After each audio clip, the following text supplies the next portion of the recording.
Morning guys, Jaspas here and welcome to the professional real magic of Jaspas deck. Today I'm going to teach you guys some magic tricks, and for that we need some audience members. Here are some guys. Hey guys, are you guys free?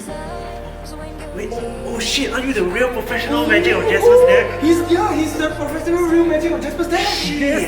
Yes, that's me. Oh. Yeah. Guys, you wanna see a magic trick? Yeah, of course. Are you vlogging right now? Yes, we are vlogging. Oh my god, I'm gonna be on YouTube.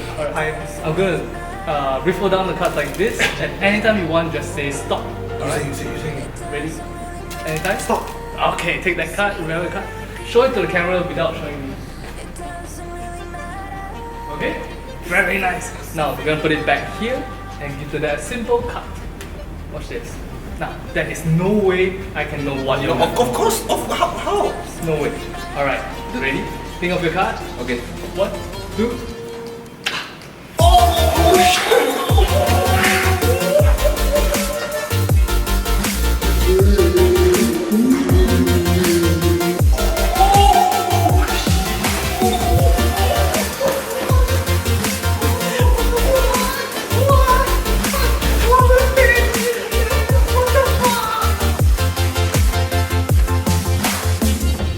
Hey guys, how's it going? I'm Jaspas and welcome to today's tutorial. I'm going to be teaching you guys how to shoot a card. Let's get down to it. Before I teach you guys how to shoot a card, let's see what it looks like. You hold a deck out to your audience and they choose a card. In this case, the Ace of Hearts, a very lovely card. Alright, the card is then placed into the deck like here.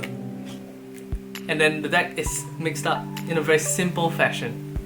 You hold the deck in your right hand, like this. Remind them to think of their card. Focus on your card.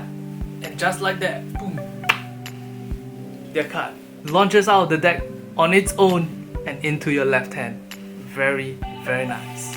If you want to, you can also make it a little bit more fancy. Boom, boom, boom. Just like that, Ace of Hearts. Alright, so let's get down to the tutorial of the move. This move is fairly simple. All you need to know is two moves. The double undercut and the long distance spinner. So for those of you guys who don't know what a double undercut is, the double undercut is basically the simplest way to control a card anywhere in the deck. So let's take a closer look at the double undercut.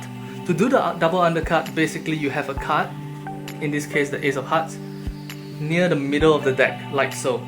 Now, if you want to control this card, the Ace of Hearts, to the top of the deck, this is what you're going to do. Grip onto the two packets like this and hold a small brick. Of course, this is not the size your brick should be. It should be closer to this size. With a brick that is smaller like this, basically from the side, your audience won't be able to tell that you're holding a brick. It just looks like a normal deck of cards. With the brick in your hand, what you're going to do is, you're going to basically cut off a small packet of cards from the bottom of the deck to the top, like this. And then you're going to cut the rest of the cards to the top, like this. In doing so, you have brought the Ace of Hearts from the middle of the deck to the top of the deck. So, one more time. Ace of Hearts, placed in the center of the deck.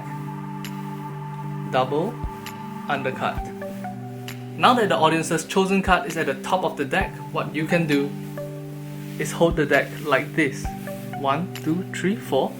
Fingers on the sides, like so. And using your thumb, bring it to the bottom right hand corner of the card. Now, you're gonna flick your thumb in an outward and upward direction. So, outward and upward. Let's take a closer look at that. Using your thumb, push in an outward and upward direction. This causes the card to rotate along your index finger. At the beginning, when you're practicing this move with the outward and upward thumb movement, you'll find that the cards can't shoot off like this. Very often, the main reason that you have this problem is because as you push the cards outward and upward, you are also pressing really hard on your thumb, causing the card to be pressed against the deck. Now, to counter this problem, there are two basic ways. Number one, imagine yourself throwing a bag of sand into the air, kind of like oof. One more time. Oof. If you do it this way, it results in a very gentle looking long distance spinner, kind of like this.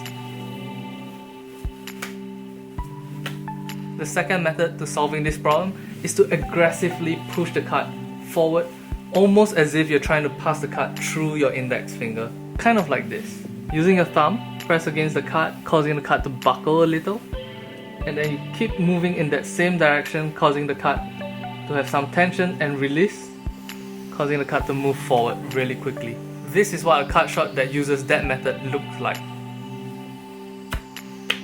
Now, this part of learning the trick can be quite frustrating, especially at the beginning. I personally feel that it is easier to learn the first method, the one where your thumb sort of just releases the card. To make it easier to understand the difference between the first method, which is more like a throwing method, and the second method, which is more like a shooting out method, I shot some slow motion footage just for you guys, so let's check that out. Notice that there is a huge difference between the first and the second method in terms of where the vertical force of the card comes from. In the first method, most of the vertical force comes from the hand moving upwards. Whereas in the second method, all of the vertical force comes from the thumb shooting the card out. Now, because earlier you controlled the audience member's chosen card to the top of the deck, basically you can do the long distance spinner and their card will pop out. Very easy and very fun. Now, if you want to make the move a little bit more difficult but a lot more flashy, this is what you can do. As you do the long distance spinner, hit the card back up again before catching it. Also, here's an alternative arc for you to have on the card.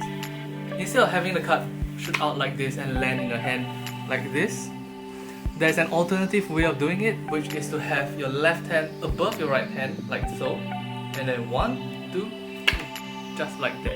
The card shoots out straight into your hands. And in my personal opinion, I think that looks cooler than the normal arc. Alright, there you have it. So that's a simple look at how to find a card by shooting it out of a deck. If you like this tutorial and you want to see more, please drop a like on this video and leave a comment in the comment section below. This is the first time I'm making a magic tutorial and I really want to know what you guys think. Do you want to see more of this? Let me know. Until next time, I'm the professional real magic of Jaspas deck.